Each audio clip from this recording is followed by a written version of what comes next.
Hello everyone, फिर से आप सभी के लिए एक न्यू ड्रामा लेकर आ गई हूँ जिसकी स्टोरी बहुत ही ज्यादा इंटरेस्टिंग है। तो चलो जल्दी से वीडियो को लाइक कर दो और हाँ, अभी तक चैनल को सब्सक्राइब ना किया हो तो प्लीज कर लो। तो ड्रामा की स्टार्टिंग होती है हमारी फीमेल लीड के साथ जिसका नाम जियांगमी है। वो अभी कार चला रही होती है और न्यूज सुन रही होती है जिसमें बताया जा रहा होता है कि शहर का जो रिचेस्ट मैन ज़ैंग है उसकी मौत हो गई है और उसकी बॉडी माउंटेन पर मिली है जो कि पूरी सड़ चुकी है। अब ये न्यूज सुनकर जियांगमी बड़ी खुश हो जाती है और कह रही है कि अच्छा हुआ, ऐसे काले दिन वाले बिजनेसमैन के साथ यही होना चाहिए, वो मरना डिजर्व करता था। जियांगमी बहुत ही ज्यादा खुश हो रही होती है कि तभी उसका कार एक्सीडेंट हो जाता है और फिर जब उसे होश आता है तो वो यहाँ हॉस्पिटल में होती है और तभी ज़ैंग यहाँ पर आकर इसे चिल्लाने लगता है, जो कि कोई और नहीं हमारे इस ड्रामे का मेन लीड है। वो जियांगमी से कहता है कि तुम्हें पता भी है कि मेरे 1 मिनट की भी कितनी कीमत है। मैंने तुम्हें बोला था ना कि बार बार मरने की एक्टिंग मत किया करो, इससे अच्छा होता कि तुम सच में मर ही जाती तो ज्यादा बेहतर होता। ऐसे कम से कम हमें अपनी शादी कंटिन्यू नहीं करनी पड़ती। इसकी बातें सुनकर जियांगमी सोचती है कि ये तो शहर का रिचेस्ट मैन ज़ैंग है ना, और हाँ, मेरा तो कार एक्सीडेंट हुआ था, मैंने खुद को मारी कहा, और ये क्या, ये बॉडी भी मेरी नहीं है। इसका मतलब ये है कि मैं वापस से रिबॉर्न हुई हूँ, वो भी किसी और की बॉडी में। अब ये सब सोच ही रही होती है और ज़ैंग को इसकी सारी बातें सुनाई दे रही होती है और वो सोचता है कि आखिर वार्ड में तो कोई और नहीं है तो बातें कौन कर रहे हैं। तभी जियांगमी सोचती है कि मैं तो रिबॉर्न हुई हूँ, लेकिन आखिर ये ज़ैंग इतना यंग कैसे दिख रहा है, इसे तो मिडिल एज मैन होना चाहिए था। फिर यही सब सोचते हुए जियांगमी जल्दी से अपना फोन निकाल कर आज की डेट देखती है और शॉक हो जाती है कि ये 2024 है और वो 10 साल पहले के टाइम में आ गई है। और वो सोचती है कि आज की डेट भी वही है जिस दिन इस ज़ैंग ने अपनी फियांसी को मार दिया था, और आखिर ऐसे कैसे कि मैं रिबॉर्न होकर इसकी फियांसी बन गई। अब तभी ज़ैंग ये सारी बातें सुनते हुए इसकी तरफ ही देख रहा होता है और बहुत ही शौक होते हुए सोचता है कि मुझे इसकी मन की बातें सुनाई दे रही है और आखिर ये मेरे बारे में क्या कह रही है कि मेरी इतनी बुरी मौत होने वाली है। फिर वो उसे कहता है कि क्या तुम मरने की एक्टिंग करते हुए पागल हो गई हो? देखो, तुम ये सब हरकतें करके मुझे नहीं मना पाओगी, मैं इस शादी को तोड़ना चाहता हूँ। तो ये सुनने के बाद जियांगमी बड़ी खुश हो जाती है और पूछती है कि क्या तुम मुझसे शादी नहीं करना चाहती? और फिर जियांगमी सोच लगती है कि आखिर इस बंदे के साथ शादी करना भी कौन चाहता है, मैं तो इतनी रिच भी हूँ और मेरी हेल्थ भी अच्छी है, मैं तो किसी से भी शादी कर लूंगी। आखिर कौन ऐसे मैन के साथ रहना चाहेगा? पता नहीं अपने आप को क्या समझता है। ज़ैंग इसकी ये बातें सुन लेता है और सोचता है कि ये चाहती है कि मैं मर जाऊं और ये प्लानिंग कर रही है दूसरी शादी करने की। फिर ज़ैंग से कहता है कि मैंने अपना माइंड चेंज कर लिया, मैं तुमसे शादी नहीं तोड़ने वाला। तो जियांगमी से चिल्लाती है कि तुम अपनी बातों से पलट कैसे सकते हो?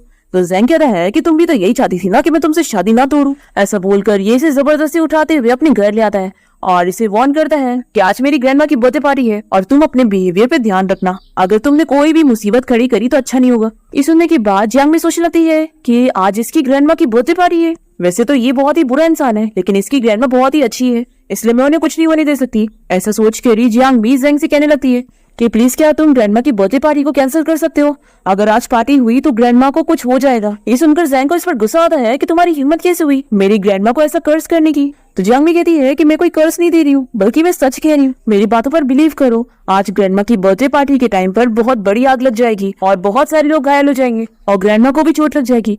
फिर ज़ैंग इसकी बातें सुनने के बाद तुरंत ही अपने असिस्टेंट को कॉल करता है और उसे होटल की सेफ्टी के बारे में पूछता है। तो असिस्टेंट बताता है कि बॉस, होटल की सेफ्टी 2 बार चेक हो चुकी है और आप फिक्र मत करो, ग्रैंडमा की बर्थडे पार्टी बहुत ही अच्छे से हैंडल हो जाएगी। फिर अपने असिस्टेंट से बात करने के बाद ज़ैंग जियांगमी पर गुस्सा करने लगता है कि तुम्हारी हिम्मत कैसे हुई मेरी ग्रैंडमा को ऐसा कर्ज करने की, अगर तुमने ग्रैंडमा के बारे में और कुछ बोली तो मैं तुमसे शादी तोड़ लूंगा। ये सुनकर जियांगमी सोचती है कि अच्छा ये शादी तोड़ ली तो आखिर इतने गुस्से वाले इंसान के साथ कौन ही रहना चाहता है जो कि 1 नंबर का पागल है, और अच्छा हुआ इसकी मौत हो गई, ये मरना डिजर्व करता था। ये सुनने के बाद ज़ैंग सोचता है कि ये चाहती है कि मैं मर जाऊं और ये मुझसे शादी भी तोड़ना चाहती है, तो आखिर ये पहले मेरे पीछे क्यों पड़ा करती थी और मुझे मनाती थी कि मैं इससे शादी ना तोड़ूं। तभी यहाँ पर जियांगमी की स्टेप सिस्टर यू आ जाती है और वो कहने लगती है कि सिस्टर, आखिर तुम फिर से मरने की एक्टिंग कैसे कर सकती हो? तो इसे देखकर जियांगमी सोचने लगती है कि ये जियांग फैमिली की अडॉप्टेड डॉटर है, यानी कि मेरी अडॉप्टिव सिस्टर और ज़ैंग की होने वाली फ्यूचर वाइफ, जो कि इससे शादी करने के 1 ही साल बाद इसे मेंटल हॉस्पिटल भेजेगी। और अब तो मुझे लग रहा है कि ज़ैंग की जो मौत हुई थी उसके पीछे भी इसी का हाथ होगा। ज़ैंग जियांगमी की मन की सारी बातें सुनकर सोचता है कि यू मुझे मेंटल हॉस्पिटल भेज देगी और मुझे मार देगी, आखिर ऐसा कैसे हो सकता है? मैं यू को बहुत ही अच्छे से जानता हूँ, ये ऐसे टाइप की लड़की नहीं है जो कभी ऐसा काम करे। अब तभी यू यहाँ पर जियांगमी के पास बैठकर एक्टिंग करने लगती है कि सिस्टर, तुम्हें पता है मैं तुम्हारे लिए कितनी ज्यादा परेशान थी। तो जियांगमी सोचती है कि देखो कैसे एक्टिंग कर रही है, उल्टा ये तो चाहती थी कि मैं मर जाऊं। फिर जियांगमी से कहती है कि सिस्टर तुम परेशान मत हो, अब मैं कभी अपने आप को मारने की कोशिश नहीं करूंगी क्योंकि ज़ैंग ने मुझसे प्रॉमिस कर लिया है कि अब ये मेरे साथ शादी नहीं तोड़ेगा। ये सुनने के बाद यू को तो बहुत ही बुरा लगता है और वो कहती है कि क्या शादी नहीं तोड़ेगा? तो जियांगमी कहती है कि सिस्टर, आखिर तुम्हें मेरी ये गुड न्यूज सुनकर इतना शौक क्यों लग रहा है? ऐसा लग रहा है तुम बिल्कुल भी नहीं चाहती कि मैं और ज़ैंग अच्छे से रहें। तो यू कहती है कि ऐसा कैसे हो सकता है, मैं तो चाहती हूँ कि तुम दोनों की जल्दी से वेडिंग हो जाए। और फिर वो कोई काम का बहाना करके यहाँ से चली जाती है। फिर यू के यहाँ से जाने के बाद ज़ैंग जियांगमी को देखकर सोच रहा होता है कि ये लड़की मुझे अब पहले की तरह बिल्कुल नहीं लग रही है, और पहले ये अपनी सिस्टर यू को ऐसे स्ट्रेंजर की तरह ट्रीट नहीं करती थी। कहीं ऐसा तो नहीं कि ये पहले वाली जियांगमी है ही नहीं, और अगर कहीं इसकी बात सच हुई तो ग्रैंडमा और मैं दोनों ही मरने वाले हैं। फिर जैंग जियांगमी से पूछता है कि जो तुमने इस बारे में मुझे बताई थी कि ग्रैंडमा की बर्थडे पार्टी में आग लगने वाली है, क्या इस बात को प्रूफ करने के लिए तुम्हारे पास कुछ है? जियांगमी कहती है कि देखो, मैंने जो भी बोली हूँ वो सब सच है, लेकिन इसे प्रूफ करने के लिए मेरे पास कुछ नहीं है। तो जैंग कहता है कि देखो, अगर तुम ये प्रूफ कर दोगी कि तुम सच कह रही हो कि ग्रैंडमा की बर्थडे पार्टी में आग लगने वाली है, तो मैं शायद तुम्हें माफ कर दूंगा और तुम्हारे साथ शादी भी तोड़ दूंगा। तो ये तो बहुत ही खुशी होती है कि कितनी अच्छी बात है, बस मुझे प्रूफ करना है कि मैं सच कह रही हूँ, तो ये बदले में पार्टी रोक देगा और ग्रैंडमा की जान बच जाएगी और मेरी भी इससे शादी टूट जाएगी। ये तो कितनी अच्छी डील है। फिर ये सोचने लग जाती है कि मुझे कुछ याद करना होगा अपने आप को प्रूफ करने के लिए। फिर जियांगमी कुछ सोचती है और इसे बताने लगती है कि अभी यू तुम्हारे सामने अपने ऑफिस गई है ना, तो देखना 5 बजे उसके पास कोई मैन आने वाला है जो कि उसे चाकू दिखाते हुए धमकी देकर उसे पैसे मांगने वाला है। लेकिन यू पैसे नहीं देने वाली है तो वो काफी सारे लोगों को चोट पहुंचाने वाला है और फिर इस बारे में पूरे ऑफिस को पता लग जाने वाला है। तुम्हें मेरी बातों पर बिलीव नहीं हो रहा तो अपनी कंपनी जाकर देख लो।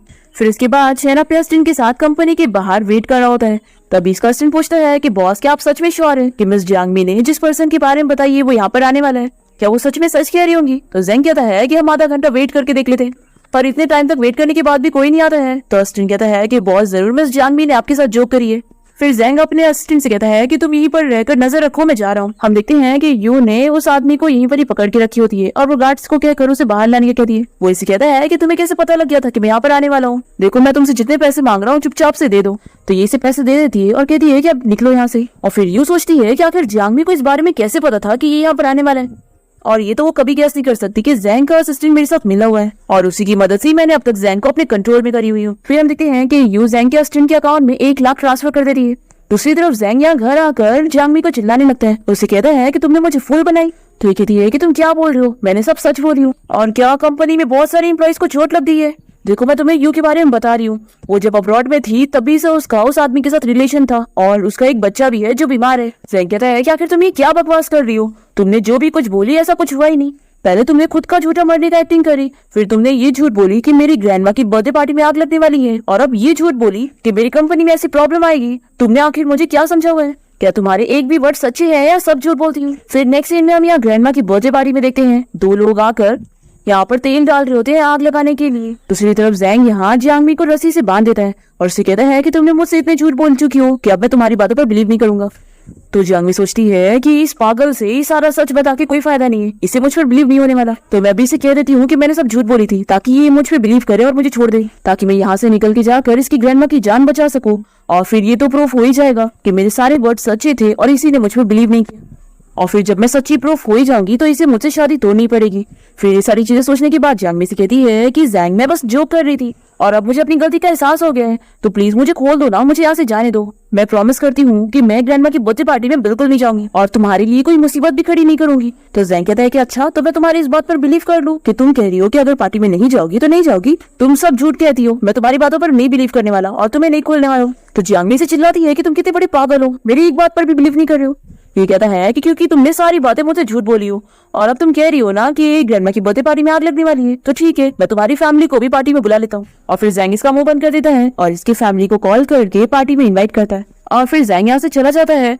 और जियांगमी सोचती है कि मेरी पिछली लाइफ में मेरी कोई फैमिली नहीं थी और मैं ऑर्फन थी, और अब लकीली वापस से रिबॉर्न होने के बाद मुझे एक फैमिली मिल गई है, मैं इन्हें मरने नहीं दे सकती। फिर हम देखते हैं कि जियांगमी की फैमिली यहाँ बर्थडे पार्टी के लिए पहुंचती है और जैंग इन लोग को बाहर पिक करने गया होता है और जियांगमी के डैडी से माफी मांग रहे होते हैं कि मेरी बेटी हमेशा मरने की एक्टिंग करके तुम्हें परेशान कर रही है, उसके लिए सॉरी। यू कहती है कि ब्रदर इन लॉ सॉरी, मेरी सिस्टर तो आज पार्टी में भी नहीं आई। जैंग कहता है कि उस लड़की का दिमाग खराब हो चुका है, तो मैं पार्टी के बाद उसे साइकियाट्रिस्ट को दिखाने लेके जाऊंगा। दूसरी तरफ हम देखते हैं कि जियांगमी यहाँ अपना बचपन याद कर रही होती है कि कैसे वो ऑर्फनेज में पली बड़ी है और जैंग की ग्रैंडमा हमेशा ऑर्फनेज जाया करती थी और बहुत सारा डोनेशन किया करती थी। जियांगमी को बहुत ही बुरा लग रहा होता है कि मैं इतनी अच्छी पर्सन के साथ कुछ भी होने नहीं दे सकती। फिर जियांगमी कैसे भी करके रस्सी खोल लेती है और होटल के बाहर पहुंच जाती है, पर सिक्योरिटी गार्ड इसे रोक लेते हैं और अंदर नहीं जाने देते और कहते हैं कि बिना इन्विटेशन के कोई भी पार्टी में नहीं जा सकता है। जियांगमी इन लोग से कहती है कि प्लीज मुझे अंदर जाने दो, अंदर पार्टी में आग लगने वाली है और मैं ही उसे रोक सकती हूँ। पर ये दोनों गार्ड्स इसकी बात फिर भी नहीं मानते। तो जियांगमी सोचती है कि आखिर ये सिक्योरिटी गार्ड्स मेरी बात क्यों नहीं सुन रहे। तभी यहाँ पर जैंग को जियांगमी की मन की बातें सुनाई देती है और वो सोचता है कि जियांगमी यहाँ पर भी पहुंच गई। फिर जैंग जाकर जियांगमी को देखने लगता है और सोचता है कि ये रस्सी से तो खुल के आ गई, लेकिन मैं इसे अंदर नहीं ले सकता, नहीं तो ये ग्रैंडमा की बर्थडे पार्टी खराब कर देगी। फिर जैंग सिक्योरिटी गार्ड को कॉल करके जियांगमी को बहुत दूर करने का कहता है ताकि वो यहाँ पार्टी में ना आ पाए। फिर सिक्योरिटी गार्ड जब इस बारे में जियांगमी को बताते हैं कि ये मिस्टर जैंग का ऑर्डर है, तो जियांगमी बहुत ही गुस्सा होने लगती है और जैंग को चिल्लाते हुए कहती है कि तुम कितने बड़े पागल हो, तुम्हारी वजह से आज कितने सारे लोग को चोट लग जाएगी, और अगर तुम्हारी वजह से मेरी पूरी फैमिली को कुछ हुआ तो मैं तुम्हें छोड़ूंगी नहीं। जैंग इसकी बातों पर कोई नहीं ध्यान देता है और सिक्योरिटी गार्ड जियांगमी को ऐसे लेकर चले जाते हैं। अब जैंग जैसे यहाँ होटल में आता है तभी इसे पता लगता है कि होटल में बहुत बड़ी आग लग गई है। ये बहुत ही ज्यादा शॉक हो जाता है कि ये तो सच में आग लग गई। फिर ये जल्दी से भागकर अपनी ग्रैंडमा को ढूंढने लगता है और देखते हैं कि ग्रैंडमा बेहोश हो गई। फिर जैंग को जियांगमी की बात याद आने लगती है कि उसने इसे बताई थी कि पार्टी में बहुत बड़ी आग लग जाने वाली है और सभी को चोट आएगी और ग्रैंडमा को भी। अब यहाँ पर जैंग अपने असिस्टेंट को ग्रैंडमा को देता है और कहता है कि मेरी ग्रैंडमा को जल्दी से बाहर लेके जाओ, मैं बाद में आता हूँ। और फिर जैंग जियांगमी की फैमिली को बचाने के लिए चला जाता है और असिस्टेंट तो बड़ा पूछ जाता है और सोचता है कि जैंग भी इस आग में मर जाए तो कितना अच्छा होगा। और फिर हम देखते हैं कि जैंग जियांगमी के सभी फैमिली मेंबर्स को बारी बारी करके यहाँ आग से बचा लेता है। दूसरी तरफ हम देखते हैं कि होटल के बाहर यू खड़ी होती है और वो फायर डिपार्टमेंट को कॉल लगाने जा रही होती है कि तभी इतने में फायर डिपार्टमेंट खुद ही पहुंच जाते हैं। तो ये सोचती है कि आखिर ऐसे कैसे, मैंने तो अभी तो कॉल भी नहीं करी और ये लोग पहले पहुंच गए। अब तभी जैंग फायर डिपार्टमेंट को देखकर सोचा होता है कि जरूर जियांगमी ने इन लोगों को कॉल करके यहाँ पे बुलाई होगी। तभी इतने में यू इसे हक कर लेती है और कहती है कि क्या तुम ठीक हो, और फिर ये अपने मॉम डैड और भाई को देखकर कहती है कि तुम लोग भी ठीक हो। फिर ये जैंग को बताने लगती है कि अच्छा वो मैंने टाइम पर फायर डिपार्टमेंट को कॉल कर दी और वो लोग ने यहाँ पर आकर आग को रोक लिए और तुम लोग भी सेफली बच गए हो, ये कितनी अच्छी बात है। जैंग ये सुनकर शॉक होता है कि क्या तुमने फायर डिपार्टमेंट को कॉल करी थी, तो कहती है कि हाँ मैंने करी थी। फिर जियांगमी के मॉम डैड तो बड़े खुश जाते हैं, कहते हैं कि तुमने कितना अच्छा काम करी, हमारी जान बच गई। जैंग को इसकी बातों पर पूरी तरीके से बिलीव नहीं हो पा रहा होता है और फिर ये सिक्योरिटी गार्ड को चिल्लाने लगता है कि आखिर होटल की सिक्योरिटी किस तरीके की थी जो यहाँ पर इतनी बड़ी आग लग गई। दूसरी तरफ हम देखते हैं कि जियांगमी घर में होती है और वो न्यूज में देखती है कि होटल की आग रुक गई है। फिर ये बहुत ही खुश जाती है कि अच्छा वो मैंने टाइम पर फायर डिपार्टमेंट को कॉल कर दी थी, तभी इतनी बड़ी आग रुक पाई और इतने सारे लोग बच गए। अब तभी जियांगमी के मॉम डैड और यू साथ में घर आ जाते हैं और जियांगमी लोग से कहने लगती है कि अच्छा वो मॉम डैड आप लोग बिल्कुल ठीक हो, मैं तो बहुत ही ज्यादा डर गई थी कि कहीं आप लोगों को कुछ हो ना जाए। तो जियांगमी के मॉम डैड उसे चिल्लाने लगते हैं कि तुम ये क्या बात कर रही हो, फायर डिपार्टमेंट को तुम्हारी सिस्टर यू ने कॉल की थी तभी हम बच पाए हैं और तुम उसका क्रेडिट छीनना चाह रही हो। तो यू कहती है कि मॉम डैड रहने दो, अगर सिस्टर मेरा क्रेडिट लेना चाहती है तो कोई बात नहीं, मैं तो बस इसी में खुश हूँ कि आप लोग की जान बच गई। फिर जियांगमी से कहती है कि तुम झूठ कैसे कह सकती हो, फायर डिपार्टमेंट को मैंने कॉल की थी। पर यहाँ पर तो जियांगमी के मॉम डैड को बिल्कुल बिलीव नहीं हो रहा होता है और वो लोग इसे कहते हैं कि वो कितनी खराब है जो अपनी सिस्टर का क्रेडिट ले रही है। उसके डैड तो कहते हैं कि तुमसे अच्छा होता कि यू मेरी असल में बेटी होती। जियांगमी को बहुत ही बुरा लगता है और ये सोचती है कि इसके मॉम डैड आखिर यू पर कैसे बिलीव कर रहे हैं। अब यहाँ जियांगमी के मॉम डैड तो गुस्सा होकर चले जाते हैं और यूं सोच रही होती है कि इसकी बातों पर कोई बिलीव नहीं करेगा और अब देखो आगे और होता क्या है, मैं इससे जैंग को भी छीन लूंगी। फिर नेक्स्ट हम देखते हैं कि जैंग यहाँ कंपनी में होता है, तभी जियांगमी यहाँ पर आकर इसे चिल्लाने लगती है और कहती है कि मुझसे माफी मांगो, मैंने तुमसे बोली थी ना कि ग्रैंडमा की बर्थडे पार्टी में आग लगने वाली है, पर तुम्हें तो मेरी बातों पर बिलीव ही नहीं था। तभी इतने में यहाँ पर जैंग का असिस्टेंट आकर उसे एक वीडियो दिखाता है जिसमें दिख रहा होता है कि जो लोग आग लगा रहे होते हैं वो लोग आपस में बात कर रहे होते हैं कि वो लोग ये सब जियांगमी के ऑर्डर पे कर रहे हैं। फिर जैंग बहुत ही गुस्सा हो जाता है और जियांगमी से कहता है कि अब मुझे पता लग रहा है कि तुम्हें आग के बारे में पहले से कैसे पता था, क्योंकि बर्थडे पार्टी में आग लगवाने के पीछे तुम्हारा ही हाथ था। तो जियांगमी वीडियो देखकर इसे कहती है कि ऐसा बिल्कुल भी नहीं है, ये सब झूठ है। पर जैंग तो इस पर गुस्सा करने लगता है और कहता है कि मैंने कभी नहीं सोचा था कि तुम मेरी ग्रैंडमा को ऐसे चोट पहुंचाने की कोशिश करोगी, मुझे लगता था कि बस तुम ऐसी स्टूपिड हो, लेकिन मुझे नहीं पता था कि तुम इतनी एविल होगी। अब तभी यहाँ पर पुलिस ऑफिसर आ जाते हैं और ये लोग जैंग से कहते हैं कि हमें आपसे होटल में जो आग लग गई थी उसके बारे में कुछ पूछना है। फिर जैंग ऑफिसर्स के साथ यहाँ से चला जाता है और जियांग भी बहुत ही घबरा जाती है और सोचती है कि ये क्या, ये तो मेरे खिलाफ पुलिस को रिपोर्ट करने वाला है, अब लगता है मैं बचने वाली नहीं हूँ। और मैं गई, मुझे तो समझ नहीं आ रहा है कि किसने ये फेक वीडियो बनाकर मेरा नाम खराब करने की कोशिश की है और अब जैंग भी मुझ पर बिलीव नहीं कर रहा है और वो इस वीडियो को ऑफिसर को दे देगा और फिर ऑफिसर मुझे पकड़ के यहाँ से लेकर जाएंगे और मेरे पास तो कोई एविडेंस भी नहीं है अपनी सच्चाई प्रूफ करने का और फिर जरूर मुझे मौत की सजा मिलेगी और मैं बचने वाली नहीं हूँ। यही सब सोचकर जियांग यहाँ परेशान हो रही होती है। दूसरी तरफ जैंग ऑफिसर से इस बारे में डिस्कस कर रहा होता है कि होटल में जो आग लगी थी वो होटल की गलती की वजह से हुआ है। फिर ऑफिसर्स के जाने के बाद जैंग यहाँ जियांगमी के पास वापस आ जाता है और वो इसे कहने लगती है कि देखो मैं सच कह रही हूँ, तुम ही सोचो मैं ऐसा काम कैसे कर सकती हूँ, मेरी फैमिली भी तो अंदर थी, आखिर उन्हें भी तो चोट लगने का डर था, कहीं तुमने पुलिस को ये तो नहीं कह दिया ना कि मैंने ये काम करी हूँ। फिर जैंग भी सोच लेता है कि हाँ इसकी बातों में पॉइंट है, इसकी फैमिली भी पार्टी में थी तो आखिर ये ऐसा काम कैसे कर सकती है। तो अगर ये सच कह रही होगी तो इसने जो भी सब कुछ बोल चुकी है वो भी सच होगा कि मैं यू से शादी करूंगा और फिर 1 साल में वो मुझे मेंटल हॉस्पिटल भेज देगी और मेरी कंपनी मुझसे ले लेगी। फिर इसकी सारी बातें याद करने के बाद जैंग सोचता है कि जरूर जियांगमी के पास बहुत इस बारे में नॉलेज है, तो यानी ये सारी चीजें होने से रोक सकती है। कहीं इसकी बात के हिसाब से मुझे सच में कुछ हो गया तो सिर्फ यही मुझे बचा सकती है, इसलिए मैं इसे जाने नहीं दे सकता। फिर जैंग जियांगमी से कहता है कि क्योंकि तुम्हारी फैमिली और मेरी फैमिली इतने सालों से फ्रेंड है इसलिए मैंने पुलिस को वो वीडियो नहीं दिया। तो जियांगमी खुश जाती है और कहती है कि कितनी अच्छी बात है। तो जैंग कहता है कि इतनी जल्दी खुश मत हो, मैं पहले इस मैटर को अच्छे से इन्वेस्टिगेट करने वाला हूँ और तुम अभी भी मेरे शक में हो। और अब मैं तुम्हें सिर्फ 2 चॉइसेस दे रहा हूँ। पहली चॉइस ये कि तुम चुपचाप से मेरी सेक्रेटरी बन जाओ ताकि मैं हर वक्त तुम पे नजर रख सकूं। तो ये सुनने के साथ ही जेंग भी कहती है कि बिल्कुल भी नहीं, मैं कभी तुम्हारी सेक्रेटरी नहीं बनूंगी। तो जेंग कहता है कि अगर तुम मेरी सेक्रेटरी बनने के लिए रेडी नहीं होगी तो मैं तुम्हें मार दूंगा। तो कहती है कि नहीं मैं बनने के लिए रेडी हूँ। जेंग कहता है कि अच्छी बात है कि तुम मेरी बात सुनने के लिए रेडी हो, तो अब से तुम मेरी सेक्रेटरी हो तो जाओ मेरा काम करो, एक बकेट पानी लाओ और मेरे पूरे ऑफिस को पोंछो। तो जेंग कहती है कि क्या तुम्हारा दिमाग खराब हो गया है, अब मैं तुम्हारी सेक्रेटरी हूँ ना कि तुम्हारी क्लीनर। तो जेंग कहता है कि सच में तुम मेरा काम नहीं सुनोगी। तो ये मान जाती है, कहती है कि मैं जा रही हूँ। फिर जेंग सोचता है कि इसे मैं डायरेक्टली अपना काम करने के लिए नहीं कह सकता हूँ, क्योंकि अगर इसे पता लगा कि मैं उसका यूज करना चाहता हूँ तो ये नहीं मानेगी। मैं भी जल्दी नहीं कर सकता, मुझे धीरे धीरे करके इससे अपनी सारी बात सुनवानी होगी, क्योंकि मैं इसे अपनी मर्जी पे नहीं चलने दे सकता। अब यहाँ पर जेंग भी फ्लोर साफ करने लगती है और इसे इस पर बहुत ही गुस्सा आ रही होती है कि इसकी हिम्मत कैसे हुई मुझसे ऐसा काम करवाने की। और ये फिर से अपने मन में इसके मरने के बारे में सोचने लगती है। तो जेंग को बहुत ही गुस्सा आता है और वो यहाँ से चला जाता है। फिर इसके बाद जेंग भी यहाँ फ्लोर साफ कर रही होती है कि तभी यहाँ पर एक एम्प्लॉई आ जाती है और गलती से उसके शूज पे गंदा लग जाता है। तो ये एम्प्लॉई गुस्से में जेंग के हाथ के ऊपर पैर रख देती है और उसे चिल्लाती है कि कैसी क्लीनर हो तुम, तुम्हें पता नहीं है मेरे शूज कितने महंगे हैं जो तुमने गंदे कर दी। जियांगमी से कहती है कि अपने पैर हटाओ तो अच्छा नहीं होगा, पर ये एम्प्लॉय तो हटा ही नहीं रही होती है और जियांगमी को कहने लगती है कि आखिर तुमने ऐसे कपड़े क्यों पहनी हो, जरूर तुम यहाँ पर सीईओ के सेड्यूस करने आई होंगी ना, लेकिन मैं तुम्हें बता दूं कि तुम जैसी क्लीनर सीईओ को डिजर्व ही नहीं करती। जियांगमी को बहुत ही गुस्सा आता है और वो इसके बाल पकड़ के खींचती है और कहती है कि दोबारा बोलोगी तो मैं तुम्हें छोड़ूंगी नहीं। तो ये एम्प्लॉय तुरंत ही जियांगमी से माफी मांगती है और कहती है कि मैं वापस ऐसा नहीं करूंगी। तो ये कहती है कि अच्छा तुम्हें अब अपनी गलती पता चल रही है, अगर दोबारा ऐसा किया होता ना तो मैं तुम्हारे मुंह पे पंच मारती। अब तभी यहाँ पर जेंग आ जाता है और उसे देखकर जल्दी से एम्प्लॉइज के पास चली जाती है और जियांगमी के बारे में कंप्लेन करने लगती है कि बॉस आपने कैसी क्लीनर को कंपनी में रखी हो, ये मुझे मार रही थी और इसने मेरे शूज भी गंदे कर दी। जियांगमी सोचती है कि वैसे तो ये सच ही कह रही है, मेरी वजह से इसके शूज गंदे हुए और उल्टा मैंने इसे मारी तो गलती मेरी भी थी, लेकिन आखिर इसने पहले मुझे बुली करना शुरू करी थी, नहीं तो आखिर मैं इसे क्यों मारती।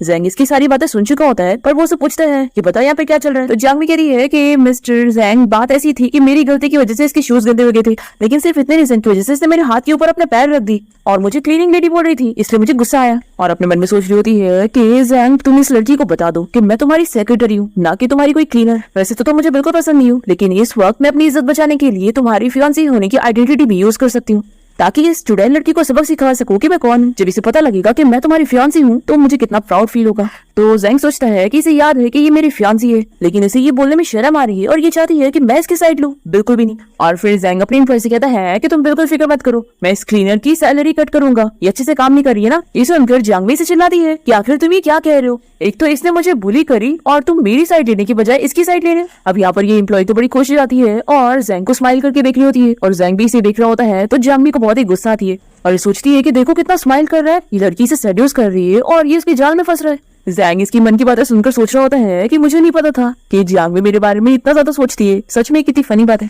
फिर जेंग जियांगमी से कहने लगता है कि देखो तुम बस मेरी कंपनी की क्लीनर हो और ये मेरी बहुत इंपॉर्टेंट क्लाइंट है जिसके साथ अभी मुझे बिजनेस डील करनी है, तो इस सब में तुम्हारी गलती है, इसकी कोई गलती नहीं है। और फिर जेंग इस क्लाइंट से कह देता है कि तुम यहाँ से जाओ, मैं तुम्हारी कंपनी के साथ बाद में कॉन्टेक्ट करूंगा। तो ये तो बड़ी खुश जाती है और कहती है कि मुझे कॉल करना। फिर जेंग जियांगमी से कहता है कि मेरा आइसक्रीम खाने का मन कर रहा है, जाओ मेरे लिए फेमस स्टोर से एक स्ट्रॉबेरी आइसक्रीम खरीद के लेकर आओ अभी इसी वक्त। तो जियांगमी इसे चिल्लाती है कि तुम मुझे ऐसा काम कैसे दे सकते हो, तुम जानते हो कि वो फेमस स्टोर है, 2 घंटा लाइन लगाकर ही मुझे आइसक्रीम मिलेगी और इतनी गर्मी में ये काम मैं कैसे करूंगी। जेंग कहता है कि अभी मैं तुम्हें ट्रेनिंग दे रहा हूँ अपनी सेक्रेटरी बनने के लिए और अगर तुम इस ट्रेनिंग को पार नहीं कर पाओगे तो मेरी सेक्रेटरी कैसे बनोगी। तो जियांगमी से कहती है कि तुम्हें क्या लगता है कि मैं तुम्हारी सेक्रेटरी बनना चाहती हूँ। तो जेंग कहता है कि वीडियो याद है ना। तो जियांगमी चुपचाप से स्ट्रॉबेरी आइसक्रीम लेने के लिए चली जाती है। फिर जियांगमी के यहाँ से जाते ही जेंग उसी क्लाइंट को कॉल करता है और उसे कहता है कि मैं तुम्हारी कंपनी के साथ कोई कॉन्ट्रैक्ट नहीं करने वाला और पुराने सारे कॉन्ट्रैक्ट भी मैं टर्मिनेट कर रहा हूँ। ये सुनकर वो बंदी पूरी की पूरी शॉक हो जाती है क्योंकि जेंग तो ये सब जियांगमी को दिखाने के लिए उसे झूठ कह रहा था। फिर दूसरी तरफ हम यहाँ यू को देखते हैं जो कि जेंग के असिस्टेंट से बात कर रही होती है कि वो जियांगमी को जल्द से जल्द रास्ते से हटाए, नहीं तो कहीं जेंग और वो शादी न कर ले। फिर नेक्स्ट सीन में हम देखते हैं कि जियांगमी आइसक्रीम लेकर यहाँ जेंग के पास पहुंचती है और जेंग कहता है कि ये आइसक्रीम तो पिघल चुकी है, आखिर अब मैं कैसे खाऊंगा। तो जियांगमी कहती है कि क्या तुम पागल हो गए हो, मैंने इतनी मेहनत करके इस आइसक्रीम को लेकर आई हूँ, 2 घंटा लाइन लगा के मेरी हालत पूरी खराब हो चुकी है और तुम कह रहे हो कि अब तुम इसे नहीं खाओगे। जेंग कहता है कि हाँ अब मैं इसे नहीं खाने वाला, तो तुम इसे फेंक दो या खुद खा लो, मुझे कोई फर्क नहीं पड़ता। तो जियांगमी कहती है कि ठीक है मत खाओ, लेकिन मैं इसे वेस्ट नहीं करूंगी, मैं इसे खुद ही खा लेती हूँ। फिर जियांगमी मजे से आइसक्रीम खा के एंजॉय करती है और फिर सोचती है कि इसने मुझे परेशान किया है ना, अभी मैं इसे छोड़ूंगी नहीं। फिर जियांगमी जाकर जेंग के लिए कॉफी लेकर आती है और उसे कहती है कि बॉस तुम कितना थक गए होंगे ना, तो ये लो कॉफी पियो और अपना माइंड फ्रेश करो। और वो अपने मन में सोचती है कि उसने कॉफी में पेट खराब करने वाली दवा मिलाई हुई है जिसे पीने के बाद ये पूरे बाथरूम के चक्कर लगाते रहेगा। जेंग तो इसकी मन की बातें सुन लेता है और फिर इसे पूछता है कि क्या तुमने कॉफी में शक्कर डाली हो। तो जियांगमी कहती है कि ऑफ कोर्स बॉस मैंने डाली हूँ। तो ये सोचता है कि कितनी आसानी से फूल बन गई और फिर वैसे कहता है कि तुम्हें शक्कर नहीं डालना चाहिए था, मैं कभी भी कॉफी में शक्कर डाल के नहीं पीता हूँ, तो अब ये वेस्ट हो गया है, लेकिन मेहनत वेस्ट करने से अच्छा है कि तुम इस कॉफी को पी लो। जियांग तो बहुत ही शौक हो जाती है और कहती है कि क्या मैं इसे पीऊं? तो जैंग कहता है कि क्या हुआ, तुमने इसमें कुछ मिलाई हो क्या जो तुम डर रही हो? तो जियांग सोचती है कि लगता है मुझे पीना ही पड़ेगा, नहीं तो इसे मुझ पे शक हो जाएगा। तो ये कैसे कैसे करके कॉफी पी लेती है और फिर इसके लिए दूसरी कॉफी लेकर आती है और कहती है कि बॉस अब बिल्कुल फिक्र मत करना, मैंने इसमें शक्कर नहीं डाली हूँ। और अपने मन में सोचती है कि अब ये मजा चखेगा, मैंने इसके अंदर डबल डोज डाल दी हूँ। जैंग सोचता है कि ये मुझे परेशान करने के लिए कॉफी में ये सब डाल रही है और अगर मैं इसे मना करूंगा तो ये अब ये खुद भी पी लेंगी। फिर जैंग से कहता है कि आखिर तुमने कॉफी में दूध क्यों मिलाई हुई हो, मैं कभी भी दूध वाली कॉफी नहीं पीता, तो अब ये भी वेस्ट हो गई है, तो इसे वेस्ट मत करो, इसे भी तुम पी लो। तो जियांग को इसे पी नहीं पड़ता है और फिर वो बेचारी बार बार बाथरूम के चक्कर काटती है। फिर ऑफिस से छुटने के बाद जियांग को बहुत ही गुस्सा आ रही होती है कि पता नहीं जैंग ने मेरे पेरेंट्स को ऐसा क्या बोला कि उन लोगों ने मेरा कार्ड भी सस्पेंड कर दिए और मेरी कार भी मुझसे ले ली और अब मेरे पास घर जाने के लिए न कार है न पैसा है। फिर यहाँ जियांग इलेक्ट्रिक बाइक से जाने की सोचती है, तभी इतने में एक बंदा अपनी कार से इसके ऊपर पानी के छींटे गिरा देता है और जियांग के कपड़े गंदे जाते हैं। तभी यहाँ पर जैंग अपनी कार लेकर आ जाता है और वो जियांग से पूछता है कि क्या हुआ है। तो ये कहती है कि कुछ नहीं बॉस, मैं बिल्कुल ठीक हूँ, मैं घर जाकर अपने कपड़े साफ कर लूंगी। तो कहता है कि ठीक है, अच्छी बात है और अपनी कार लेकर चला जाता है। तो जियांग को बहुत ही गुस्सा आती है कि कितना बेकार है, पहले मुझे क्लीनर की तरह अपने ऑफिस को क्लीन करवाया और मुझे घर जाने के लिए राइड भी नहीं दिया, मुझे बहुत ही गुस्सा आ रही है। इसकी बात सुनकर जैंग को बहुत ही हंसी आ रही होती है, पर फिर कार के थोड़ा आगे जाते ही इसे जियांग की आवाज आना बंद हो जाती है। तो ये अपने ड्राइवर को फिर से कार पीछे लेने की बोलता है और फिर से इसे जियांग की वॉइस सुनाई देती है। तो ये समझ जाता है कि ये उसे नजदीक में रहता है, तभी उसकी आवाज इसे सुनाई देती है। जैंग सोचता है कि मैं इसके पास ही रहूंगा, तभी मुझे पता चलेगा कि आखिर मेरी मौत कैसे होगी। अब यहाँ जैंग जियांग के पास पहुंचता है और उसे कहता है कि कार में बैठो और मेरे साथ घर चलो, मैं ऑफिस में कॉफी तो नहीं पी पाया, तो तुम अब घर पे चल के मेरे लिए कॉफी बनाओगी। जियांग सोचती है कि मुझे तो कॉफी वर्ड सुन के बहुत ही गुस्सा आ रहा है। फिर वैसे कहती है कि बॉस मेरा आपके घर जाना ठीक नहीं होगा ना। तो जैंग कहता है कि जियांग तुम मेरी फियांसी हो, तो आखिर तुम्हारा मेरे घर जाना ठीक कैसे नहीं हो सकता है। और फिर ये से तुरंत ही कार में बैठने के लिए कहता है और अपने घर ले आता है और इसके कपड़े ऐसे गंदे देखकर वो अपने असिस्टेंट को कॉल करके जियांग के लिए कपड़े का अरेंजमेंट करने के लिए कहता है। फिर उसके बाद जैंग रात में बैठकर काफी काम कर रहा होता है और ये इसे देखकर सोचती है कि आखिर ये कितना हार्ड वर्किंग है। जियांग को तो बहुत ही नींद आ रही होती है, तभी जैंग से कहता है कि जाओ मेरे लिए कॉफी लेकर आओ। फिर जियांग जब इसके लिए कॉफी लेकर आती है तो वो नींद में इसके ऊपर ही गिरा देती है। फिर जैंग अपना शावर लेने के लिए चला जाता है और जियांग को भूख लग रही होती है, इसलिए किचन में कुछ बनाने आ जाती है और इसकी इतनी भयानक कुकिंग देखकर जैंग को बहुत ही शौक लग रहा होता है और वो सोचता है कि ऐसे में ये मेरी वाइफ कैसे बनेगी। फिर नेक्स्ट टाइम देखते हैं कि जैंग जियांग को साथ लेकर कंपनी आया होता है और एम्प्लॉइज जियांग को जैंग के साथ देखकर बातें करने लगती हैं कि कैसी लड़की है जो बॉस को सेड्यूस करने के पीछे लगी है। ये लोग जियांग से इतना चिढ़ने लग जाते हैं कि उसके सामने भी उसकी बुराई करने लगते हैं और उसे बुली कर रहे होते हैं और उसे कह रहे होते हैं कि वो कितनी बेशर्म है। जियांग को बहुत ही गुस्सा आता है, वो इन लोगों को कुछ नहीं कहती है और जैंग के ऑफिस में आकर सोचती है कि अगर मैं इस जैंग को बता भी दूंगी कि इसकी कंपनी के एम्प्लॉइज मुझे बुली कर रहे हैं तो ये तो मुझ पे बस हंसेगा और मेरी साइड कभी नहीं लेगा, क्योंकि ये तो मुझसे परेशान है ना, तो ये तो बस मुझसे बदला लेने का ही सोच रहा होगा। जैंग सोचता है कि मेरे बारे में कितना बुरा सोचती है, इसने सोची भी कैसे कि मैं इसकी साइड नहीं ले सकता। इसे जब पता लगेगा कि मैं इसकी सारी बातें सुन पा रहा हूँ तो क्या सोचेगी। फिर जैंग जियांग से कहता है कि तुम मेरी सेक्रेटरी हो, तो आखिर तुमने ये अपने कपड़े का हाल कैसे बना के रखी हो, अपनी इमेज की नहीं तो मेरी इमेज की तो फिक्र करो। तो जियांग चिल्लाते हुए से सब बताने लगती है कि तुम्हें क्या लगता है कि मैं ऐसे हाल में अपने घर से यहाँ पर आई थी, बिल्कुल भी नहीं, बल्कि तुम्हारी कंपनी के एम्प्लॉइज ने मेरे ये हाल किया है। उन लोगों ने मेरे बारे में कितनी गलत गलत बातें करे और मेरे ऊपर नोट भी चिपकाया। तो जैंग पूछता है कि वो लोग तुम्हें क्या कह रहे थे। तो जियांग कहती है कि उन लोगों ने कहा कि मैं तुम्हें सेड्यूस कर रही हूँ। तो जैंग कहता है कि आखिर वो लोग ऐसा कैसे सोच सकते हैं कि मैं तुम्हें लाइक करता हूँ, चलो मैं चल के उन्हें सब एक्सप्लेन करता हूँ कि ऐसा कुछ भी नहीं है। फिर इसके बाद जैंग जियांग को लेकर सभी एम्प्लॉइज के सामने आता है और कहता है कि अभी जियांग को कौन परेशान कर रहा था, मेरे सामने आओ। फिर एम्प्लॉइज आपस में बातें करने लगती हैं कि बॉस इस लड़की को कितना मानते हैं जो उसके साइड ले रहे। फिर जैंग कहता है कि मैं दोबारा पूछ रहा हूँ, जियांग को किसने पुश किया था, मेरे सामने आओ। फिर एक एम्प्लॉय खड़ा होकर जैंग से माफी मांगने लगता है और कहता है कि बॉस मैं दोबारा नहीं करूंगा। तो जैंग से ऑर्डर देता है कि मैं तुम्हें फायर कर रहा हूँ, अभी इसी वक्त कंपनी से निकलो।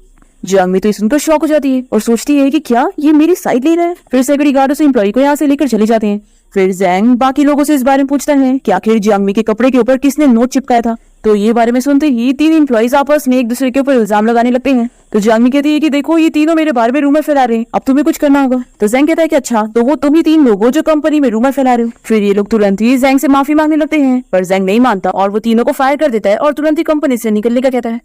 फिर जैंग सभी एम्प्लॉइज को भी चिल्ला के कह देता है कि अगर अब से कोई भी जियांग के बारे में रूमर फैलाएगा और उसे बुली करेगा तो जैंग उसे छोड़ेगा नहीं। जियांग ये सुनकर सोचती है कि आज ये बंदा मेरे लिए इतना प्रोटेक्टिव क्यों हो रहा है। फिर जियांग जैंग के पास जाती है और उसे कहती है कि तुमने जो मेरी साइड दी है उसके लिए थैंक यू। तो जैंग इसकी एकदम क्लोज आ जाता है और जियांग सोचती है कि आखिर ये इतना क्लोज क्यों आ रहा है, कहीं ये मुझ में ज्यादा इंटरेस्टेड तो नहीं हो रहा है, मैं तो बस इसे मुंह से थैंक्स कहना चाहती थी और कुछ भी नहीं। फिर जैंग से कहता है कि मुझे तुम्हारे थैंक यू में सिंसियरिटी नहीं दिख रही है, तो क्यों ना तुम मुझे डिनर की ट्रीट दो। जियांग सोचती है कि मेरे पास तो इतने ज्यादा पैसे नहीं है, अगर इसने मुझसे भारी डिनर की ट्रीट मांगा तो मैं कैसे इसे डिनर कराऊंगी। फिर इसके बाद हम देखते हैं कि जियांग और जैंग स्ट्रीट फूड खाने के लिए आ जाते हैं और जियांग से कहती है कि मैंने एक्सपेक्ट नहीं करी थी कि तुम मेरे साथ स्ट्रीट फूड खाने आ जाओगे। तो जियांग से अपने डैड और अपने मॉम के बारे में बताने लगता है कि उसके मॉम डैड कैसे मिले थे और कैसे उनकी लव स्टोरी चालू हुई थी। उसके डैड को हॉस्पिटल में ब्लड की जरूरत थी और उसकी मॉम ने हेल्प की थी ब्लड देने में, और उसकी मॉम गरीब थी तो इसीलिए उसके ग्रैंडपा को रिश्ता पसंद नहीं था और उन्होंने उन दोनों को अलग करने का सोचा था। इसीलिए उसके डैड उसकी मॉम के साथ चले गए थे और अपना करियर स्टार्ट किए थे। जियांग कहता है कि मैं बचपन से ऐसे ही एरिया में बड़ा हुआ, तो इसलिए मुझे स्ट्रीट फूड खाने में कोई प्रॉब्लम नहीं है। और जियांग से भी बताता है कि फिर उसके बाद मेरे ग्रैंडपा की मौत हो गई और फिर मेरे मॉम डैड की भी कार एक्सीडेंट में मौत हो गई और फिर तब से अब तक मेरी ग्रैंडमा ने मुझे संभाला है। ऐसा बोलकर जियांग ड्रिंक कर रहा होता है और फिर वो सोचता है कि ये इतना अजीब है, मैंने आज तक अपनी फैमिली के बारे में किसी से शेयर नहीं किया और आखिर में ये सब जियांग को क्यों बता रहा हूँ। जियांग तो इसकी बातें सुनकर बड़ी इमोशनल हो जाती है और सोचती है कि मैंने सोची नहीं थी कि काले दिल वाला बिजनेसमैन इतना अच्छा हो सकता है और इसका पास्ट इतना ज्यादा ट्रेजिक हो सकता है। लगता है ये बस दिखाने के लिए इतना कोल्ड रहता है लेकिन अंदर से बहुत ही सॉफ्ट है। फिर जियांग मी से कहती है कि कम से कम तुम्हारी लाइफ मेरे से तो अच्छी थी, तुम्हारे पास कम से कम बचपन में तो पेरेंट्स थे, मेरे पास तो वो भी नहीं थी। तो जियांग सोचता है कि क्या बात कर रही है, इसके पास तो पूरी फैमिली है।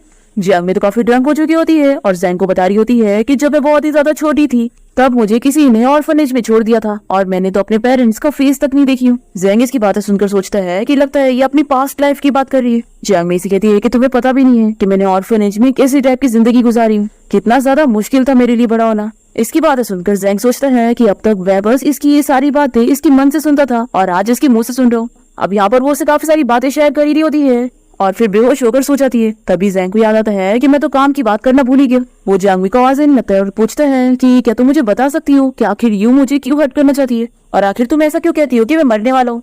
पर जियांग तो बेहोश हो चुकी होती है, इसलिए जियांग इसे लेकर अपने घर आ जाता है और फिर जब वो उसे बेड पे लेटा रहा होता है तो एक्सीडेंटली दोनों की किस हो जाती है। जियांग तो बहुत ही ज्यादा शॉक हो जाता है और फिर इसके बारे में सोच कर ही बहुत ही स्माइल कर रहा होता है। नेक्स्ट दिन देखते हैं कि यू यहाँ पर जियांग के ऑफिस में उससे मिलने आई होती है और ये जियांग से कहती है कि सिस्टर तुम जियांग की सेक्रेटरी बन गई, देखो मुझे बहुत ही गर्मी लग रही है, तुम मेरे लिए कुछ लेकर आओ। जियांग जा रही होती लाने के लिए, तभी जियांग उसे रोकता है और यू से कहता है कि ये मेरी सेक्रेटरी है, कोई वर्कर नहीं जो तुम उसे ऑर्डर दो। तो यू सोचती है कि आखिर ये जियांग में कितनी साइड क्यों ले रहे हैं। फिर ये यू से बताने लगती है कि मेरी कंपनी में एक पार्टी होने वाली है, एक्चुअली में डैड ने मुझे वाइस प्रेसिडेंट जो बना दिए। ये सुनकर जियांग में शॉक होती है, पूछती है कि ये पोजीशन तो भाई की होनी चाहिए थी। तो यू कहती है कि इसमें मैं क्या कर सकती हूँ, मॉम डैड ने कहा कि वाइस प्रेसिडेंट बनने लायक मैं हूँ। और सिस्टर तुम्हें तो बहुत ही बुरा लग रहा होगा ना कि मैं कहा वाइस प्रेसिडेंट बन गई और तुम एक मामूली सेक्रेटरी हो। ये सुनकर जियांग को गुस्सा आता है और वो सोचता है कि आखिर यू ऐसी बातें कैसे कर सकती है, मैं कभी सोच भी नहीं सकता। फिर जियांग के पास जाता है और यू से कहता है कि जियांग सिर्फ मेरी सेक्रेटरी नहीं है, मैंने तो बस इसे सबको दिखाने के लिए नाम की सेक्रेटरी बनाया, लेकिन असल में तो ये इस कंपनी की फ्यूचर बॉस है। यू को सुनकर बहुत ही जेलसी फील होती है और वो सोचती है कि आखिर इन दोनों का रिलेशनशिप अच्छा कैसे हो गया। असिस्टेंट ने तो मुझे बताया था कि इन दोनों के बीच में कुछ भी सही नहीं है। फिर यू यहाँ से जाते हुए सोचती है कि मैं 3 दिन बाद बर्थडे पार्टी में जियांग की रेपुटेशन खराब कर दूंगी। फिर इसके बाद जियांग को यू के बर्थडे पार्टी के लिए गिफ्ट लाने के लिए भेजता है और ये सोचती है कि मैं बस पैसों की वजह से यहाँ पर आई हूँ और फिर ये यहीं पर लंच ऑर्डर करके खाने लगती है और तभी से यहाँ पर यू की आवाज आती है जो कि उसी बंदे से बात कर रही होती है जो जिन कंपनी में उसे पैसे लेने आया था। इन लोग की बातें सुनकर जियांग को पता लग जाता है कि ये यू का एक्स हस्बैंड है जिसे यू ने छोड़ दी है और वो अपने बच्चे और उसकी जिम्मेदारी भूल चुकी है। यहाँ पर यू अपने एक्स हस्बैंड को चिल्ला रही होती है कि मेरा तुम्हारा डिवोर्स हो चुका है तो अभी भी तुम मुझे पैसों के लिए क्यों परेशान कर रहे हो, इतने बड़े मैन हो एक बच्चे को भी नहीं पाल पा रहे हो। तो ये से चिल्लाता है कि तुम जानती हो कि हमारा बच्चा बीमार है तो कम से कम उसकी हॉस्पिटल बिल के लिए तो तुम पैसे दे ही सकती हो। तो यू कहती है कि मैंने तुम्हें हमेशा बोली हूँ कि मैं बस एक अडॉप्टिव डॉटर हूँ, मेरे पास इतने पैसे कहाँ से आएंगे। यू इसे थोड़े बहुत पैसे दे देती है तो ये कहता है कि मैं अगली बार और पैसे लेने आऊंगा, ये तो बहुत ही कम है। फिर जियांग यू के एक्स हस्बैंड का पीछा करती है और देखती है कि वो अकेले में बातें कर रहा होता है कि उसे और भी पैसे चाहिए होंगे। तो जियांग से कहती है कि तुम्हें पैसे चाहिए ना तो मैं तुम्हें दे सकती हूँ। दूसरी तरफ जियांग यहाँ घर पे होता है और उसकी ग्रैंडमा उसे समझा रही होती है कि जियांग बिल्कुल अच्छी लड़की नहीं है, इससे अच्छा रहेगा कि तुम उसकी सिस्टर से शादी कर लो, वो तो कितनी अच्छी और समझदार लड़की है और उसके मॉम डैड भी उसे कंपनी का वाइस प्रेसिडेंट बना रहे। तो जियांग कहता है कि ग्रैंडमा मेरा और जियांग का रिलेशन बहुत ही अच्छा चल रहा है और मैं सिर्फ उसी से शादी करूँ। तो ग्रैंडमा गुस्सा करने लगती है कि जियांग मेरी ग्रैंड डॉटर इन लॉ बनने लायक है ही नहीं और यू जैसी लड़की मेरी ग्रैंड डॉटर इन लॉ बनने लायक है। तभी जियांग घर आ जाती है और ये सब सुन लेती है और जियांग की ग्रैंड माँ जियांग को देखकर भी यहाँ से गुस्से में चली जाती है। फिर जियांग से पूछता है कि क्या तुमने सब सुन ली, तो कहती है कि हाँ सुन ली। और देखो तुम्हारी ग्रैंडमा बिल्कुल सही कह रही है, मैं किसी भी लायक की नहीं हूँ और यू कितनी अच्छी है, तो तुम्हें मुझसे शादी तोड़कर उसी से शादी करनी चाहिए। ऐसे में तुम भी खुश रहोगे और बाकी सब भी खुश रहेंगे। फिर जांगमी सोचती है कि ग्रैंडमा की नजर में मैं बार बार खुद को मारती हूँ ताकि वो मुझे क्यों पसंद करेंगी, और वैसे भी ये चीज अच्छी है, मुझे इसके साथ वैसे भी शादी तोड़नी थी। जैंग इसकी बातें सुनकर सोचता है कि अभी भी मुझसे इतना ज्यादा छटती है। फिर वो गुस्से में से कहता है कि हाँ तुम मेरे लायक ही नहीं हो, लेकिन मैं तुमसे शादी कब तोड़ूंगा ये मेरा डिसीजन होगा, तुम्हारा नहीं। फिर नेक्स्ट सीन में हम देखते हैं कि जैंग जियांगमी को लेकर यू की बर्थडे पार्टी में पहुंचता है। यहाँ पर सभी पब्लिक यू की तारीफ कर रहे होते हैं और जियांगमी के बारे में बातें कर रहे होते हैं कि वो किसी भी लायक की नहीं है। तभी उसकी फैमिली ने उसे सगी बेटी होने के बावजूद भी वाइस प्रेसिडेंट नहीं बनाए और एक अडॉप्टिव बेटी को इतने बड़े पोजीशन पर पहुंचा दिए। और सभी लोग ये भी कहने लगते हैं कि जियांगमी तो जैंग की फियांसी बनना भी डिजर्व नहीं करती। जियांगमी को सुनकर बहुत ही बुरा लग रहा होता है और वो सोचती है कि यू अपने आप को समझती क्या है, आज मैं इसे बहुत बड़ा गिफ्ट देने वाली हूँ। तो इसकी मन की बात सुनकर जैंग सोचता है कि आखिर जियांगमी क्या करने वाली है। और फिर हम देखते हैं कि पार्टी में यहाँ यू का एक्स हस्बैंड पहुंच जाता है। फिर हमें फ्लैशबैक भी दिखाते हैं कि जिस दिन जियांगमी ने इससे बात करी थी तो उसने उसे उस दिन बता दी थी कि यू कंपनी की वाइस प्रेसिडेंट बन चुकी है और अब उसके पास तो पैसे ही पैसे होने वाले हैं, और वो सब उसे झूठ कह रही है। फिर इस आदमी को बहुत ही गुस्सा आती है कि वो इतनी अच्छी लाइफ जी रही है और मुझे और मेरे बच्चों को भूल गई। जियांगमी से कहती है कि आखिर तुम मेरे ब्रदर इन लो, इसलिए मैं तुम्हारा अच्छा ही चाहती हूँ, ये लो पार्टी का इनविटेशन कार्ड, तुम वहाँ पर जरूर आना। फिर हम देखते हैं कि यू का एक्स हस्बैंड पार्टी में आकर उसकी सारी पोल खोल देता है कि कैसे वो उसको और उसके बच्चों को धोखा दे रही है। तो ये यहाँ पर चिल्लाने लगती है कि तुम झूठ कह रहे हो और सेक्रेटरी गार्ड को बोलकर उसे बाहर करने लगती है। पर ये तो इसके बारे में सारा प्रूफ भी दिखा देता है कि वो सब सच कह रहे हैं। फिर सेक्रेटरी गार्ड इसके एक्स हस्बैंड को यहाँ से लेकर चले जाते हैं और जियांगमी के मॉम डैड तो इसे गुस्सा हो जाते हैं कि इसने सभी के सामने इन लोग की बेइज्जती करा दी। यहाँ पर वो कहती भी है कि वो झूठा आदमी था, पर ये लोग इसकी बात पर बिलीव नहीं करते। फिर जियांगमी अपनी सिस्टर यू की पोल खोलने के लिए वीडियो दिखाना चाह रही होती है, पर जैंग से रोक देता है और कहता है कि यहाँ पर बड़ा हंगामा क्रिएट मत करो। तो ये से वीडियो दिखाती है और कहती है कि मैं सच कह रही हूँ, मुझे बताने दो कि वो बंदा सच में यू का एक्स हस्बैंड था और वो बस सभी को झूठ कह रही है और धोखा दे रही है। जैंग सोचता है कि मैं अभी इसे यू की पोल नहीं खोलने दे सकता, क्योंकि अभी मुझे यू के बारे में सच पता करना है कि आखिर वो मेरे साथ क्या करने वाली है और उसका क्या प्लान है। अगर मुझे उसके बारे में पता नहीं चलेगा तो मैं उसे रोकूंगा कैसे। अब यहाँ पर जियांगमी से यू की साइड लेते हुए देखकर बहुत ही गुस्सा हो जाती है और सोचती है कि अगर इसे यू इतनी पसंद है तो ये मुझसे शादी क्यों नहीं तोड़ लेता। दूसरी तरफ यहाँ पर यू को बहुत ही गुस्सा आती है कि जियांगमी ने उसकी बेइज्जती करने के लिए उसके एक्स हस्बैंड को यहाँ पर बुलाई थी, इसलिए अपना बदला लेने के लिए जियांगमी को ड्रग दे रही होती है। पर गलती से वो वाइन जैंग पी लेता है और फिर उसे डर का नशा चढ़ने लगता है और वो यू को अपने से दूर करता है और जियांगमी को लेकर घर आ जाता है और उसे क्लोज होने की कोशिश करता है। पर जियांगमी इसे दूर कर रही होती है और तभी जियांगमी को उसके भाई का कॉल आ जाता है, तो वो यहाँ से चली जाती है। फिर डॉक्टर का एंटीडोट देने के बाद जैंग ठीक हो जाता है और उसका एम्प्लॉय उसे इस बारे में बताता है कि उसे किसी ने ड्रग दे दिया था। तो जैंग याद करता है कि उसने वो वाली वाइन पिया था जो यू जियांगमी को देने जा रही थी। तो ये समझ जाता है कि यानी यू जियांगमी के पीछे पड़ी है और वो उसकी रेपुटेशन खराब करना चाहती थी। दूसरी तरफ यू को बहुत ही गुस्सा आ रही होती है कि वो वाइन जैंग ने पी लिया और जियांगमी बच गई। ये स्टूडेंट से कह रही होती है कि आखिर वो जियांगमी इतनी लकी क्यों है। दूसरी तरफ हम देखते हैं कि जियांगमी और जैंग का रिलेशन धीरे धीरे और अच्छा होने लगता है और दोनों ही गलती से डिनर के टाइम पर ड्रिंक कर लेते हैं और एक साथ टाइम स्पेंड कर लेते हैं। जैंग तो जियांगमी को काफी लाइक करने लग गया होता है और वो उसकी सारी फेवरेट चीजें उसे देने की कोशिश करता है, पर बाहर से उसे दिखाता है कि वो उसके लिए कुछ नहीं करता। और फिर हम देखते हैं कि जैंग जियांगमी का बर्थडे भी सेलिब्रेट करता है और वो बहुत ही ज्यादा खुश होती है कि पहली बार उसकी लाइफ में किसी ने उसका बर्थडे सेलिब्रेट किया। फिर हम देखते हैं कि जियांगमी और जैंग के बीच की दूरियां सारी खत्म हो जाती है और मिसअंडरस्टैंडिंग भी सारी क्लियर हो जाती है। दोनों को इस बारे में पता लग जाता है कि यू इन लोग को अलग करने की कोशिश कर रही है और उसके साथ जैंग का असिस्टेंट मिला हुआ है। और अब जैंग इतना बदल गया होता है और उसके सॉफ्ट नेचर की वजह से जियांगमी भी उसे बहुत ही लाइक करने लगती है। फिर हमें ये पता लगता है कि असिस्टेंट असल में यू को लाइक कर रहा होता है, इसलिए उसकी हेल्प कर रहा था। पर यू से क्लियर करती है कि वो सब बिल्कुल पसंद नहीं करती और वो बस उसका इस्तेमाल करके जैंग से शादी करना चाहती है और यही उसका गोल है ताकि वो इस शहर की रिचेस्ट वुमेन बन सके। पर असिस्टेंट इस बात से बहुत ही जेलस होता है और जैंग को मारना चाह रहा होता है। अब इन दोनों के बारे में जियांगमी के डैड को पता लग जाता है और वो यू से गुस्सा हो जाते हैं, इसलिए यू ने मारने के लिए गलत मेडिसिन दे देती है, जिसके बाद जियांगमी के डैड यहाँ हॉस्पिटल में होते हैं और यूएस चेस का इल्जाम जियांगमी के ऊपर डाल देती है कि उसी ने डैड को गलत मेडिसिन दे दी थी। यहाँ पर जैंग भी जियांगमी के डैड से मिलने आया होता है और क्योंकि जियांगमी के डैड को होश आने वाला होता है, इसलिए यू ने उन्हें मारने के लिए कुछ गुंडे भेजी होती है। जैंग उन गुंडों को रोकने लगता है और तभी उसे भी चोट लग जाती है। फाइनली जैंग और जियांगमी मिलकर इस बारे में प्रूफ कर देते हैं। इस सारी चीजों के पीछे यू का हाथ है और असिस्टेंट भी उसके साथ मिला हुआ है और फिर एविडेंस की वजह से असिस्टेंट और यू दोनों को ही जेल हो जाती है। और फिर जियांगमी के मॉम डैड की मिसअंडरस्टैंडिंग दूर होती है कि यू कितनी खराब थी और वो उसे अच्छा समझ रहे थे और फिर ये लोग जियांगमी से माफी मांगते हैं। फिर हॉस्पिटल में जियांगमी जैंग का ख्याल रख रही होती है और तभी वो उसे किस करने लगता है। इतने में ग्रैंडमा यहाँ पर आकर इन लोगों को देख लेती है तो दोनों शर्मा जाते हैं। ग्रैंडमा को भी यू के बारे में पता लग गया होता है, इसलिए वो जियांगमी से माफी मांगती है कि उन्होंने उसे गलत समझी थी। फिर ग्रैंडमा जियांगमी को अपना खानदानी ब्रेसलेट देती है और साथ ही साथ अपनी फैमिली की 50% प्रॉपर्टी भी। तो ये देखकर तो जियांगमी बड़ी खुश आती है कि अब मैं तो इतनी ज्यादा रिच हो चुकी हूँ। फिर ये सोचती है कि आखिर मैं ग्रैंडमा को इसके बदले में क्या बोलूं। जैंग इसकी मन की बातें सुनकर सोच रहा होता है कि सच में बहुत ही लालची है। फिर वो अपनी ग्रैंडमा से कहता है कि ग्रैंडमा मुझे तो लग रहा है जैसे आप मुझे बेच रही हो। तो ग्रैंडमा कहती है कि तुम यही समझ लो। और फिर हम देखते हैं कि फाइनली जियांगमी और जैंग की ग्रैंड वेडिंग हो जाती है। और वेडिंग के टाइम पर जैंग जियांगमी को इस बारे में बता देता है कि असल में वो उसकी मन की बातें सुन सकता है। जियांगमी तो बहुत ही शॉक हो जाती है और जैंग उसे किस कर लेता है। और इसी के साथ इस ड्रामा की हैप्पी एंडिंग यहाँ पर हो जाती है।